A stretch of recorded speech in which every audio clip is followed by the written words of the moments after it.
한 해를 시작하는 첫 달, 이런 제목으로 오늘 공부하려고 합니다. 한번 따라 하실까요? 한 해를 시작하는 첫 달. 그게 정월이죠. 바로 이 시간이 바로 정월 아닙니까? 음력으로 정월입니다.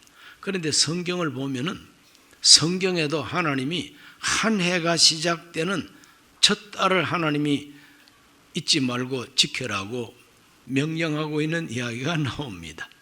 자, 오늘 읽은 본문 출애굽기 12장 1절과 2절을 우리 다 같이 읽어보겠습니다. 야훼께서 애굽 땅에서 모세와 아론에게 일러 말씀하시되 이 달을 너희에게 달의 시작 곧 해의 첫 달이 되게 하고 그랬어요. 한 해의 첫 달, 한 해가 시작되는 첫 달이 되게 하라. 바로 그 달이 그 무슨 달이냐 하면은 하나님께서 이스라엘 백성들을 애굽에서 해방시켜서 그들로 하여금 자유 시민이 되게 한 날이 바로 6월절이죠. 그 6월절이 있는 그 달을 한 해의 시작의 달로 삼으라고 말씀하고 계신 것이죠. 자, 이와 같은 시작이 없을 때에 이스라엘 백성들은 노예 생활을 했습니다. 바로 왕의 노예들이요, 등줄기가 갈라지도록 채찍으로 맞아가면서 고된 일을 해야 하는 노예들이었습니다. 남의 집에 종로로 타고 노예로 사는 바로 그 시간은 하나님께서 주신 복된 시간이 아닙니다. 그래서 그 백성들을 해방시켜서 자유를 주셨을 때 그 자유를 누리는 그 시간이 제대로 된 시간이라 이 말입니다. 그래서 그때부터 첫 달을 삼으라. 바로 그때부터 이제는 시간이라고 하는 것이 주어지게 되는 것이죠. 그 의미가 참 중요합니다. 한번 따라 하실까요? 자유를 얻지 못하면 시작도 없다. 자유를 얻지 못하면 시작도 없는 거예요. 자유가 있기 때문에 시작이 있는 거예요. 자유를 누리는 시작, 자유를 누리기 시작하는 그 시간이 진정한 나에게 시간이 된다는 거예요. 역사가 된다는 겁니다. 생물학적으로 육체적으로 나이가 많다고 해서 어른이 아닙니다.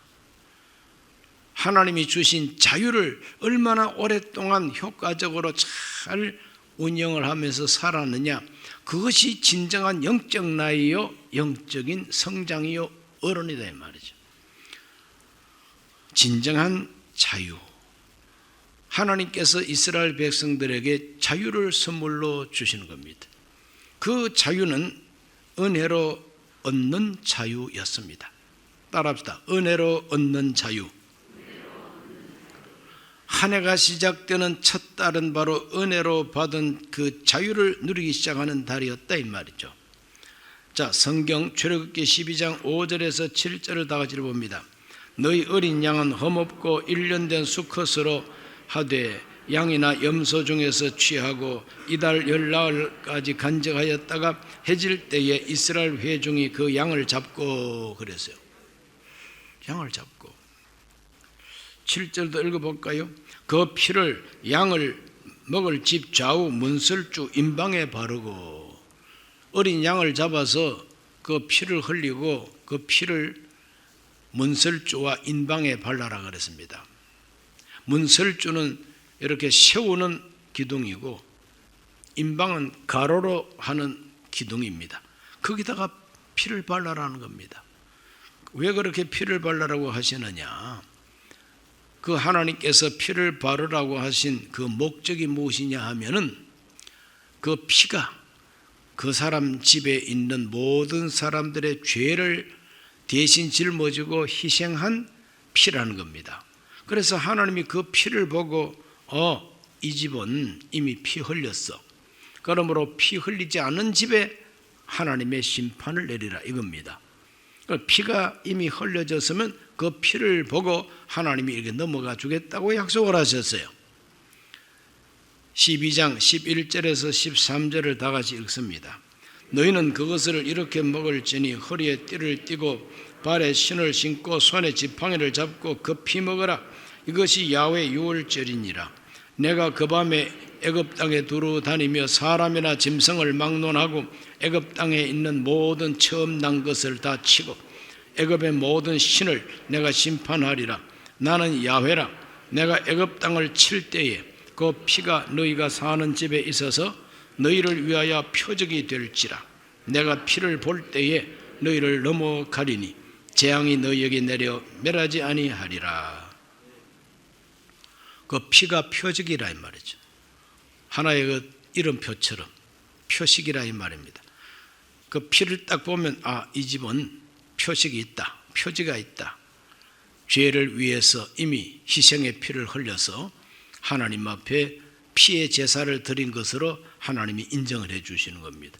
그래서 피를 보면은 하나님 넘어가 주시겠다요. 넘어간다는 뜻이 유월입니다. 그래서 그 절기를 유월절이라고 이름을 짓습니다. 유월절. 그 유월절이라고 하는 것은 이스라엘 백성들이 지은 모든 죄에 대해서 어린 양이 대신 피 흘려서 죽어서 그 피를 이렇게 바름으로 하나님이 그 피를 보고 넘어가 주시는, 그래서 은혜로 얻는 자유가 바로 유월절의 자유요, 그 유월절이 있는 그 달을 한 해가 시작하는 시작의 달로 삼으라고 하나님이 명령하고 계십니다.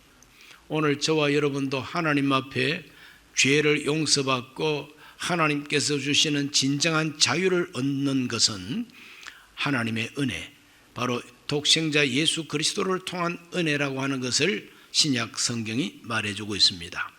요한복음 1장 29절을 읽어보면은 이튿날 요한이 예수께서 자기에게 나아오심을 보고 이르되 보라 세상 죄를 지고 가는 하나님의 어린 양이로다 그랬어요. 또 1장 36절도 말합니다. 예수께서 근이심을 보고 말하되 보라 하나님의 어린 양이로다. 그 예수님 당시에 아직까지 예수님께서 복음을 선포하기 전에 세례 요한에게 예수님께서 세례를 받으러 오셨어요. 침례를 받으러 오셨습니다. 그럴 때 그 침례 요한, 세례 요한이 예수님을 보고 평가하는 말인 것입니다. 보라, 세상 죄를 지고 가는 하나님의 어린 양이라 그랬어요. 예수님을 어린 양으로 말하고 있습니다. 어떤 어린 양이냐? 바로 유월절 어린 양이요. 그 유월절 어린 양 같은 예수님의 그 피 때문에 우리의 모든 허물과 죄가 하나님 앞에 용서된다는 것이 바로 복음입니다. 기독교 복음의 핵심은 뭐냐? 예수님의 피의 복음인 것입니다. 베드로전서 1장 18절과 19절 읽습니다. 너희가 알거니와 너희 조상이 물려준 헛된 행실에서 대속함을 받은 것은 은이나 금같이 없어질 것으로 된 것이 아니요 오직 흠없고 점없는 어린 양 같은 그리스도의 보배로운 피로 된 것이니라. 예수님의 피를 보배로운 피라고 그럽니다. 왜 보배로운 피라고 그러느냐? 우리 죄를 대속하고 속량하고 내가 받을 저주와 심판을 대신 받아준 피가 예수님의 피이기 때문에 그 피를 보배로운 피라, 보혈이라 그래요. 주의 보혈 능력이 있습니다. 그러므로 유월절 어린 양의 피가 바로 예수님의 피가 된 거예요. 그러므로 예수님의 피는 유월절 어린 양의 피입니다. 고린도전서 5장 7절 말씀에 그것을 말하고 있습니다. 너희는 누룩 없는 자인데 새 덩어리가 되기 위하여 묵은 누룩을 내버리라. 우리의 유월절 양 곧 그리스도께서 희생되셨느니라. 예수님을 가리켜서 유월절 양이라 그럽니다. 우리를 위해서 희생된 유월절 양이 바로 예수님이라 그랬습니다. 이것이 복음인 것입니다. 우리 예수님 때문에 자유를 얻게 됩니다. 이스라엘 백성들이 노예 신분으로 있다가 어린 양, 유월절 어린 양 그 핏값으로 한 사람도 죽지 아니하고 그 애굽에서 해방받고 자유를 얻어 나오게 되었으니 이것이 바로 기독교 복음, 구원의 복음을 알려주는 구약의 모형인 것입니다. 그 예수님이 우리에게 자유를 주셨다고 사도 바울은 갈라디아 5장 1절에서 말합니다. 그리스도께서 우리를 자유롭게 하려고 자유를 주셨으니 그러므로 굳건하게 서서 다시는 종의 멍에를 매지 말라. 그리스도께서 우리를 자유롭게 하려고 뭘 주셨어요? 자유를 주셨다. 자유. 그 자유는 어떤 자유냐? 더 이상 감옥에 갇혀 있지 않아도 되는 자유란 말이죠. 얽매이지 않는 자유. 아무도 이제 죄 때문에 나를 체포할 사람이 없어요. 죄 때문에 내가 지옥의 형사한테 잡혀갈 이유가 없다. 지옥 경찰이 와가지고 날 잡아갈 자격이 이제 없어요. 왜? 죄가 없어졌으니까. 죄를 사면받았으니까. 죄를 용서받았으니까. 그렇잖아요? 특사로 풀려나더라도 이제 더 이상 그 사람을 다시 감옥에 데리고 갈 수가 없어요. 그러므로 하나님이, 만왕의 왕 하나님이 우리에게 특별한 용서를 주실 때에 그냥 우리를 용서하지 아니하시고 어린 양의 피를 흘려서 바르게 하시고 그 피 때문에 하나님이 우리를, 이스라엘 백성을 용서하셨다는 거예요. 그와 같은 똑같은 구조로 하나님이 보낸 독생자, 죄 없는 예수님의 피를 흘려서 우리 죄를 속량 대속했기 때문에 이제 저와 여러분을 지옥으로 데려갈 경찰이 이제는 없는 겁니다. 자유를 얻게 된 겁니다. 그게 믿어지십니까? 그게 이제 깨달아지고 그게 믿어져서 정말 내가 하나님 앞에 큰 선물 받았구나.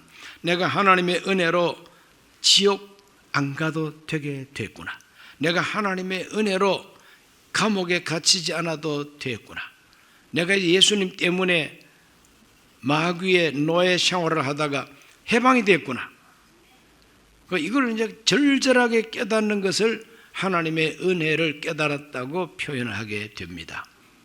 그렇게 자유를 얻고 해방이 됐는데도 불구하고 해방된지도 모르고 주저앉아가지고 나는 콩밥이 좋은데요.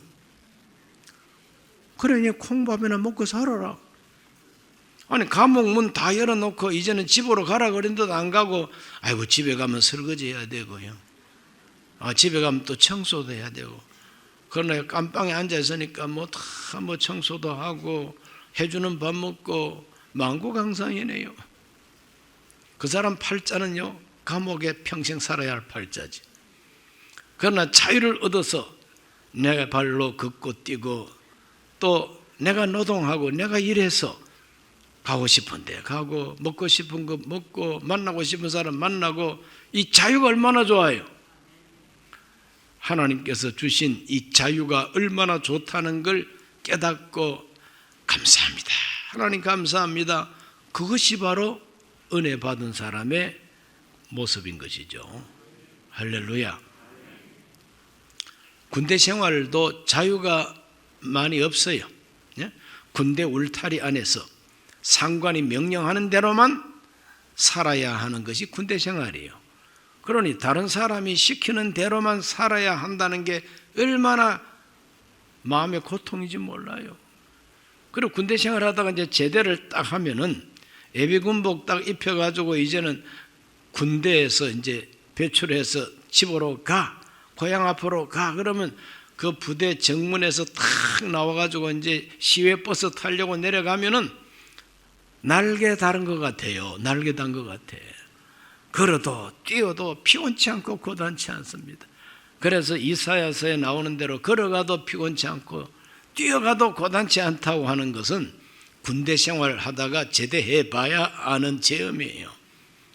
감옥에 갇혀 있다가 풀려나는 기분이란 말이죠. 하나님이 예수님의 보혈로 저와 여러분에게 자유를 주셨습니다. 그걸 믿어지시면 아멘 하세요. 그 다음 두 번째로 새롭게 한 해를 시작하는 그 첫 달 하나님이 주신 그 자유는 어떤 자유냐? 그것은 바로 인도하심으로 주시는 자유입니다.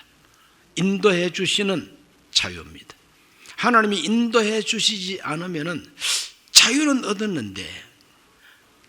얻었는데 이 자유를 가지고 어디로 갈지도 모르고 어떻게 갈지도 모르고 가다가 다시 붙잡힐지도 모르고 불안하지 않습니까?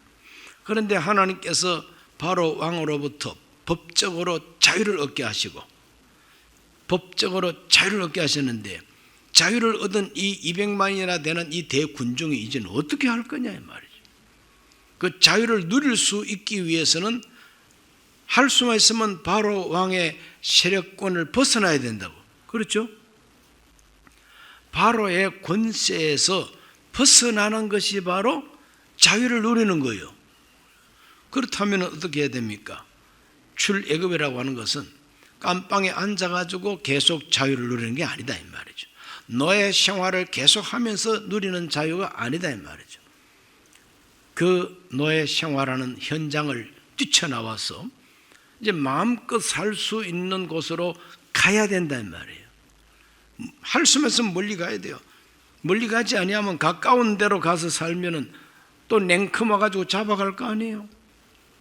서울에서 해방받아가지고 저 경기도 어디 이천이나 용인이나 가서 살면은 금방 가서 잡아올 거 아니에요. 그 쉽게 잡으러 올 수 없는 곳으로 탈출해 가야 되잖아요. 탈출해 나가야 되죠. 그런데 그게 바로 출애굽입니다. 출애굽은 탈출기입니다. 탈출기. 애굽을 탈출하는 거예요. 바로의 권세를 탈출해 나오는 거란 말이에요. 자, 이것은 이스라엘 백성들의 힘으로는 안 됩니다. 법적으로는 자유를 얻었지만 현실적으로 이제는 바로의 그 권세 영향력에서 탈출을 하는 길이 남아있는 큰 문제입니다. 200만을 데리고 어떻게 할 거예요? 어디로 가야 할지도 모르고 갈 수 있는 힘도 없습니다.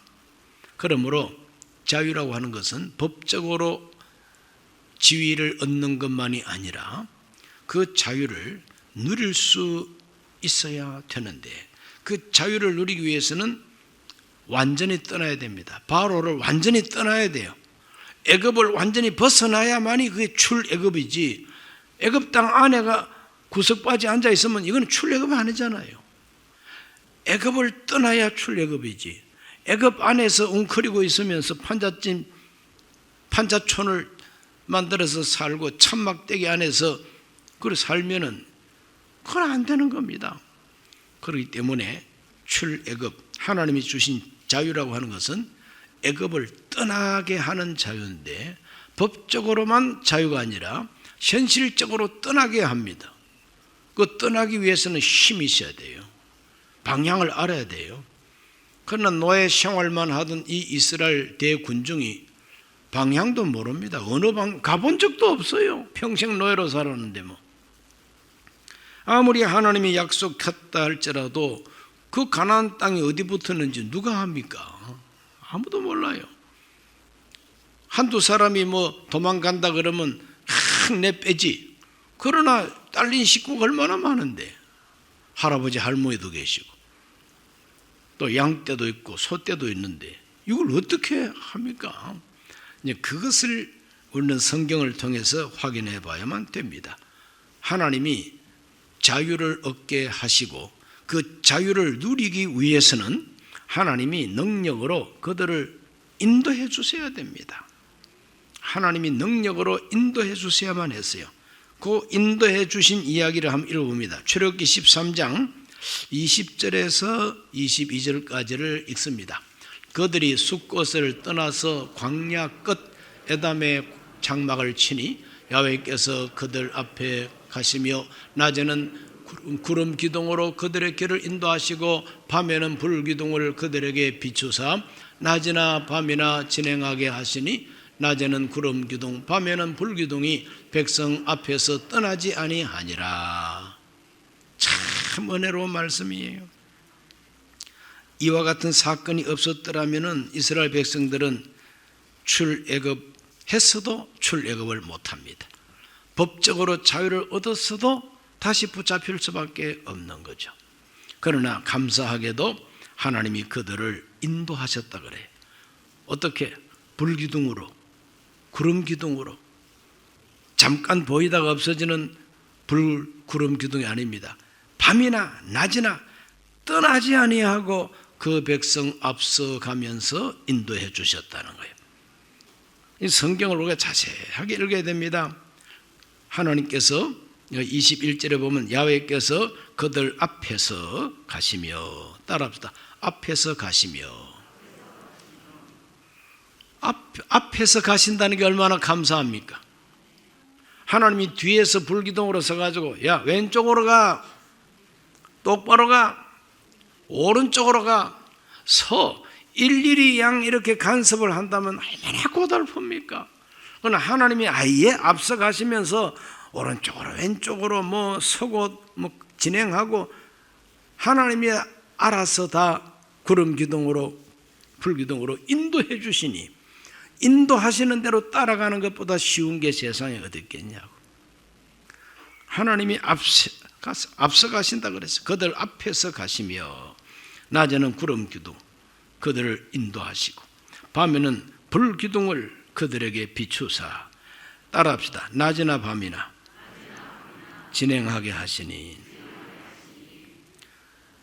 낮이나 밤이나 진행했다 이 말은 뭐 잠잘 틈도 안 주고 그냥 인도하셨다 이 말입니다. 쉴 잠도 없어 그냥 쉬지도 않고 자지도 않고 그냥 계속 인도했던 것이 바로 낮이나 밤이나 진행하게 하시니, 낮에는 구름 기둥 밤에는 불 기둥이 백성 앞에서 떠나지 아니하니라. 백성들 앞에서 떠나지를 않고 계속해서 진행하게 해 주셨다는 거예요. 앞에서 떠나지 아니하시고 진행하게 해 주셨다. 여기에 바로 하나님의 기적적인 능력의 도우심이 있다는 겁니다. 바람 날개를 타고 인도해 주시는 것이죠. 여기 보면은 20절에 보면 그들이 숲곳을 떠나서 광야 끝 에담에 장막을 쳤다. 이 광야 끝이라고 하는 이 끝은 어떤 끝이냐면 바로 애굽 땅 끝입니다. 국경이다 말이에요. 애굽 땅 끝까지 하나님이 그들을 인도해 주신 것이죠. 밤이나 낮이나 구름 기둥 불 기둥으로 진행하게 해가지고, 그러니까 며칠 동안 걸었다는 말이 없어요. 며칠 동안 걸었는지 모르지만 하나님께서 애굽 땅 국경지대까지 광야 끝까지 하나님이 그들을 인도하셨다는 거예요. 끝까지. 따랐다. 끝까지. 끝까지. 이 세상 끝까지 하나님을 인도하신다는 거예요. 내가 죽을 때까지 내 인생 끝까지 하나님이 인도해 주시는 것이죠. 은혜로 주시는 자유, 하나님의 능력으로 나를 떠나지 아니하고 앞서 가시면서 밤이나 낮이나 지켜주시면서 진행하게 해주셨다는 거예요. 이것이 하나님의 기적인 것입니다. 나중에 바로 왕이 이스라엘 백성이 떠났다는 소리를 딱 듣고 너무 멀리 떠났다는 것을 보고 듣습니다. 어디까지 갔냐? 광야 끝에까지 가버렸습니다. 그러니까 바로 왕이 머리가 이제 뒤집어지는 겁니다. 뭐라고? 사흘길 간다고 했잖아. 사흘길 가면은 200만 데리고 가봤자 얼마 못 갔을 텐데, 아니 어떻게 광야 끝까지 가냐? 기적이다 이 말이죠. 그럼 바로가 너무 놀래가지고 이제는 진짜 자기의 애굽 땅을 진짜 완전히 벗어날 국경까지 갔으니까 잡으러 가자, 다시 잡아와 이래 된 거예요. 그러니까 막 애굽에 있는 전 병력을 다 동원해가지고 이스라엘 백성 다시 잡으려고 추격해 갔다는 이야기가 성경에 이렇게 나오거든요. 이걸 보면 하나님께서 기적적인 능력으로 그들을 애굽 국경지대, 동쪽 국경지대까지 인도해 갔다는 거예요. 그런데 지도를 탁 펴놓고 보면은, 오늘 제가 지도를 화면에 못 비춰드려서 죄송합니다. 홍해 바다는 이 Y자로 갈라졌어요. 애굽 땅 그 피라밋이 있는 그쪽으로 올라가는 홍해 줄기가 있고, 또 하나는 이스라엘로 올라가는 줄기가 두 줄기로 되어 있습니다. 이 두 줄기로 갈라지는데 캐톨릭 때문에 생긴 시내산 위치를 바로 시나이 반도라고 하는 그곳에다가 시내산이라고 이렇게 지정을 해놨어요. 요새 성지순례 뭐 시내산 올라간다는 바로 거기입니다. 그러면 광야 끝이라고 하는 곳이 그 얼마 떨어지지 아니한 광야, 얼마 떨어지지도 아니한 홍해바다, 거기 와가지고 바다가 갈라졌느냐? 아니다. 멀리 떨어져 있는 오른쪽에 있는 홍해가지, 요즘 지도를 펴놓고 보면 에일랏이라고 하는 곳이 있고 바로 그 밑에 거기까지 하나님이 그 백성을 인도하셨다는 거예요. 구름 기둥으로 밤낮 진행하게 하셨다는 거예요. 거기에서 건너가면 바로 사우디아라비아입니다. 그래서 요즘은 뭘 발견을 했느냐? 바로 사우디아라비아에 모세의 흔적이 너무 많이 남아있다는 거예요. 그래서 시내산 위치가 달라져야 된다고 이렇게 주장하는 사람들도 생겨났습니다. 저는 개인적으로 그 말이 맞다고 보는 거예요. 왜? 하나님이 이 사람들을 구름 기둥 불기둥으로 완전히 애굽을 벗어날 때까지 하나님이 그들을 인도하신 거예요. 애굽 땅을 벗어나지도 않았는데 어떻게 출애굽이냐 이 말이죠. 그렇죠? 그래서 애굽 땅을 완전히 벗어나게 한 것이 바로 출애굽이기 때문에 갈라진 홍해는 왼쪽에 있는 수에즈 운하가 통하는 그 홍해가 아니라 오른쪽에 에일랏이 있는 바로 그 홍해가 갈라졌다는 거예요. 뭐 어느 바다가 갈라졌느냐 그게 더 중요한 것이 아니라 하나님이 자기 택한 백성을 출애굽 시키기 위해서 능력으로 인도하셨다는 게 중요한 것입니다. 하나님의 능력이 아니고서야 어떻게 그 머나먼 길을 200만 명이 갈 수가 있었겠느냐.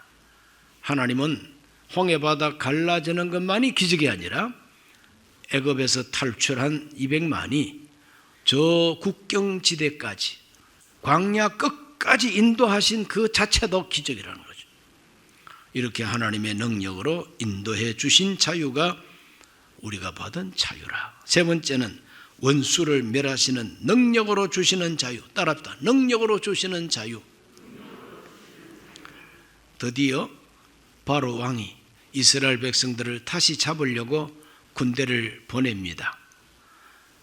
그 군대가 바로 이 바로 군대가 이스라엘 백성을 잡으려고 쫓아왔어요. 바로 근처까지 왔습니다. 그걸 알고 이스라엘 백성들은 공포에 질려서 부르짖습니다. 출애굽기 14장 10절로 12절을 다 같이 읽어봅니다. 바로가 가까이 올 때에 이스라엘 자손이 눈을 들어본 적 애굽 사람들이 자기들 뒤에 이른지라. 이스라엘 자손이 심히 두려워하여 야훼께 부르짖고 그들이 또 모세에게 이르되 애굽에 매장제가 없어서 당신이 우리를 이끌어내어 이 광야에서 죽게 하느냐? 어찌하여 당신이 우리를 애굽에서 이끌어내어 우리에게 이같이 하느냐? 우리가 애굽에서 당신에게 이런 말이 이것이 아니냐? 이러기를 우리를 내버려 두라. 우리가 애굽 사람을 섬길 것이라 하지 아니하더냐? 애굽 사람을 섬기는 것이 광야에서 죽는 것보다 낫겠노라. 바로 왕이 잡으러 왔을 때에 너무 겁이 납니다. 너무 두렵습니다. 우리를 막 다 죽일 것만 같습니다. 그래서 그들은 두려워서 공포에 질려가지고 원망하기를 시작합니다. 사람은 다급하면 원망해요. 다급하면 원망합니다. 그 원망하고 지도자를 이제는 처리하려고 그럽니다. 모세를 막 죽일 작정이에요. 리더십을 인정하지 않습니다. 원망하고 리더십을 인정하지 아니하고 그리고 다시 과거로 돌아가고자 합니다. 다시 애굽을 섬기는 것이 좋겠다. 바로 왕을 섬기는 것이 좋겠다. 이 광야에서 죽는 것보다 그 애굽 왕을 섬기고 노예로 사는 것이 차라리 좋겠다. 이것이 바로 노예 근성이라고 하는 것입니다. 노예 근성, 노예 심리는 뭐냐? 자유보다는 편안한 게 좋다 이거죠. 위험하게 사는 것보다도 편안하게 사는 것이 최고단 말이에요.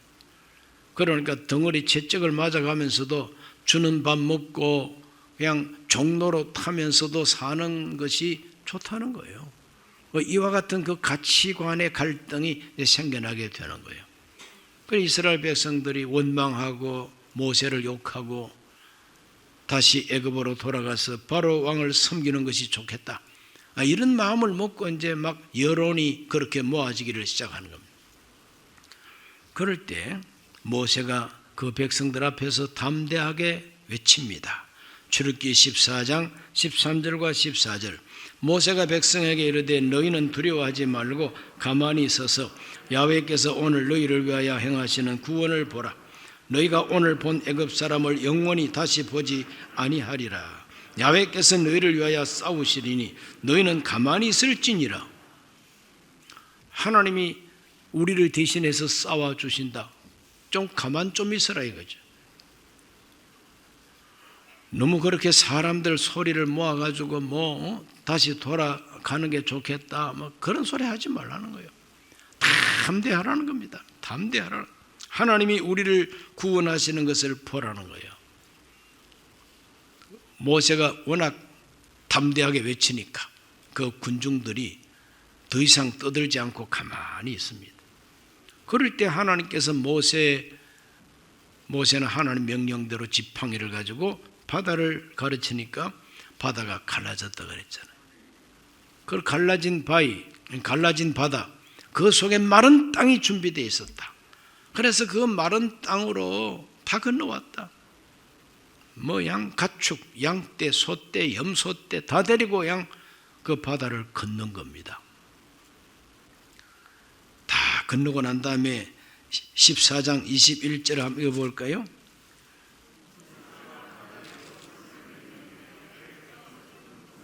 모세가 바다 위로 손을 내밀매 야훼께서 큰 동풍이 밤새도록 바닷물을 물러가게 하시니 물이 갈라져 바다가 마른 땅이 되었다 그래. 바다가 마른 땅이 되었어요. 그럼 마른 땅이 되면은 이제 남아있는 것은 그 마른 땅을 걸어서 건너가는 것은 사람이 할 일이죠. 하나님께서 기중기를 갖고 와서 사람을 이렇게 집어 들려가지고 이렇게 옮긴 건 아니에요. 하나님이 힘 주시는 그 힘은 사람으로 하여금 걸어가게 하는 힘이에요. 믿습니까? 신앙생활을 우리가 노력해야 된다 이 말이죠. 하나님 주시는 능력을 받아서 내가 내 발로 걸어야 되는 거예요. 그래서 바다를 건너왔어요. 그 바다를 다 건너오기까지 하나님의 불기둥이 모세가 침략하지 못하도록 바로 앞을 딱 가로막고 막 그냥 불이 붙어 불타는 그 기둥을 보고 바로 왕이 데리고 온 그 군인들이 무서워서 접근을 못하는 거예요. 전차 부대, 그 전차는 말이 끄는 전차네요. 말이 불을 보고 앞으로 갈 수가 없는 거예요. 그리고 백성들이 다 건너가기까지 구름 기둥이 바로를 막았어요. 인간이 할 수 없는 건 하나님 다 해주시는 거죠. 그리고 그 구름 기둥이 싹 거두어지고 불이 싹 없어지면서 바로가 보니까 앞길이 환하게 뚫려 있잖아요. 돌격 앞으로 해가지고 그냥 따라 들어갔는데 중간쯤 가다 보니까 갈라진 바다가 다시 척 하고 붙어버리죠. 모조리 다 물에 빠져서 익사하게 되는 것이고. 그래서 잠수부들이 홍해바다 깊은 곳에 깔아앉아 있는 고대 유물들을 발굴을 했는데 거기 바로 왕의 병거가 그대로 들어있는 거예요. 지금도. 그러니 수에즈 운하 쪽에 있는 홍해바다 밑에는 아무것도 없어. 그런데 바로 이 오른쪽에 사우디아라비아 쪽에 있는 이 홍해바다 밑에는 전차 바퀴가 그냥 산호가 더덕더덕 붙어 있어서 그렇지 명백하게 고대 전차 바퀴가 그대로 남아있는 거죠. 이렇게 해서 하나님께서는 기적으로 능력으로 그 백성들을 이끌어내신 것이죠. 14장 31절을 다 같이 한번 읽어볼까요? 이스라엘이 야훼께서 애굽 사람들에게 행하신 그 큰 능력을 보았으므로 백성이 야훼를 경외하며 야훼와 그 종 모세를 믿었더라. 하나님을 믿고 모세를 믿었다. 왜? 바다가 갈라지고 마른 땅으로 건너오고 애굽 군대가 바다에 수장되는 걸 보고 박수를 치면서 과연 하나님이 살아계시다. 우리가 겁이 많아가지고 모세를 원망하긴 했지만 그건 다 우리가 잘못한 거야. 그때부터 이제 모세를 하나님처럼 떠받들고 모세의 하나님이 참 하나님이라고 하는 것을 믿게 됐다고 이렇게 말하는 거예요. 하나님은 이와 같은 능력으로 그 백성들에게 자유를 허락해 주시는 거죠. 이 홍해바다를 건너기까지는 애굽 땅이에요. 예? 홍해바다가 국경입니다. 그 홍해바다가 있는 곳이 광야 끝이에요. 하나님이 그 광야 끝까지 인도하시고 마지막에 홍해바다를 건너서 국경을 건너서 사우디아라비아로 건너갔는데 그것도 하나님이 능력과 기적으로 바다가 갈라지게 해가지고 끌어내셨으니 바다를 건너왔을 때가 바로 이제 출애굽이 완료가 된 시점이다. 언제가 출애굽이냐? 바로 왕의 나라 애굽 땅을 갖다가 완전히 벗어나야 그게 출애굽이죠. 바로 그 출애굽의 흔적이 사우디아라비아에 여기저기 많이 남아있다고 하는 것을 사진까지 다 찍어서 지금 책으로 만들어 놓고도 있습니다. 떨기나무라고 하는 책이. 이렇게 하나님은 그 백성을 그렇게 인도하시고 바로 이와 같은 기적이 있는 바로 이 달 6월절의 기적, 출애굽의 기적이 있었던 이 달, 바로 이 달을 시작의 달로 하라고, 한 해가 시작되는 첫 달을 삼으라고 하나님이 명령하고 계시다. 오늘 저와 여러분은 한 해가 출발하는, 음력으로 한 해가 출발하는 첫 달을 맞이해서 어떤 태도를 가져야 되느냐? 출애굽 정신을 가져야 된다는 겁니다. 바로 왕은 마귀입니다. 마귀가 지배하는 세력이 바로 세상입니다. 그러므로 마귀와 이 세상을 떠나는 정신을 가지고 한 해를 시작하라는 것입니다. 그래서 하나님은 모세에게 명령했습니다. 출애굽기 14장 15절과 16절을 다 같이 읽어볼까요? 야훼께서 모세에게 이르시되 너는 어찌하여 내게 부르짖느냐? 이스라엘 자손에게 명령하여 앞으로 나아가게 하고 지팡이를 들고 손을 바다 위로 내밀어 그것이 갈라지게 하라. 이스라엘 자손이 바다 가운데서 마른 땅으로 행하리라.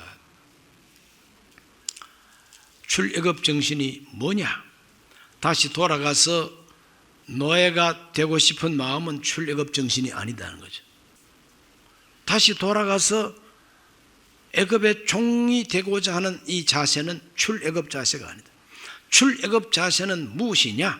바로를 두려워하지 말고 앞으로 가는 것이 바로 출애굽 정신이다.